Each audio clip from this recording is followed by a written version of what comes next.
Alain, propos sur la religion. Le ciel des dieux. Les hommes ont fait superstition de tout, mais il faut reconnaître que le spectacle des corps célestes était le plus propre à les détourner de croire et à les conduire à la vraie foi. Je mets à part les étoiles filantes, qui savent toucher les cœurs encore maintenant. Quant aux éclipses, il suffirait de garder les archives du ciel pendant un siècle ou deux pour soupçonner qu'elles revenaient selon un ordre certain, comme les astres eux-mêmes. L'ensemble des étoiles fixes et leur lent glissement de chaque jour, qui décrivait l'année et ramenait les saisons, étaient propres à enseigner l'ordre et à soutenir les espoirs communs et raisonnables. Au contraire, la folle espérance de chacun trouvait aliment dans les surprises de l'expérience terrestre. Le vol des oiseaux, le passage des bêtes conduisirent toujours le chasseur. Mais les actions du chasseur changeaient l'événement, ses passions de même. La confiance donne l'audace et l'adresse, ce qu'exprime le mot bonheur, en tous ses sens.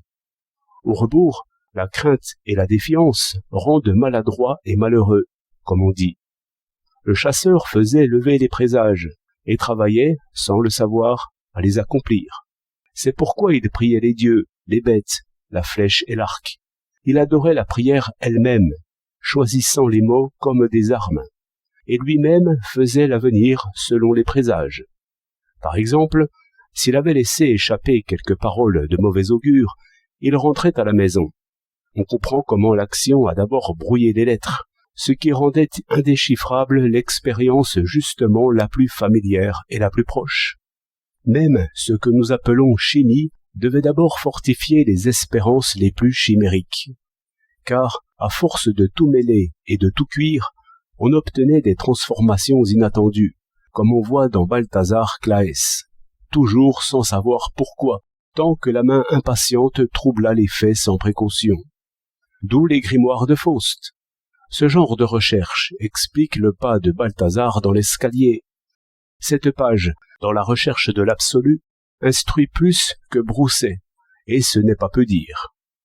Ainsi, avec la chimie, on voit l'objet se dérober, en quelque sorte, à l'esprit, dans le brouillard des recherches et des procédés. Où donc l'ordre, où donc les moyens, quand le succès trompe, quand les revers même n'instruisent point? Où les sources de l'espérance raisonnable? Où la règle du travail et sa récompense? Où la sécurité de l'esprit? Où les promesses qui ne trompent point? Où le modèle de l'ordre? Où la consolation? Où la justice? Il fallait regarder le ciel. Ce geste est resté. Dans la misère, le désordre et le repentir, l'homme cherche les étoiles institutrices. Ce mouvement rassemble une longue histoire, astrolatrie, astrologie, astronomie, géométrie, mécanique, physique, raison. Considérons bien que l'objet que nous ne pouvons changer est celui qui nous a instruits sur ce qui est. Et cet objet, c'est l'objet céleste.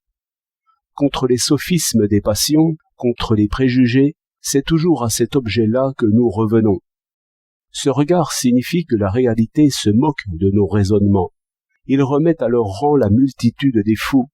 Il confirme l'homme en lui-même. Il est la grande assurance. Les dieux sont là-haut. Ces métaphores si justes ont aussitôt renvoyé l'enfer sous nos pieds. Elles ont donné un sens à la chute et à l'attitude humaine.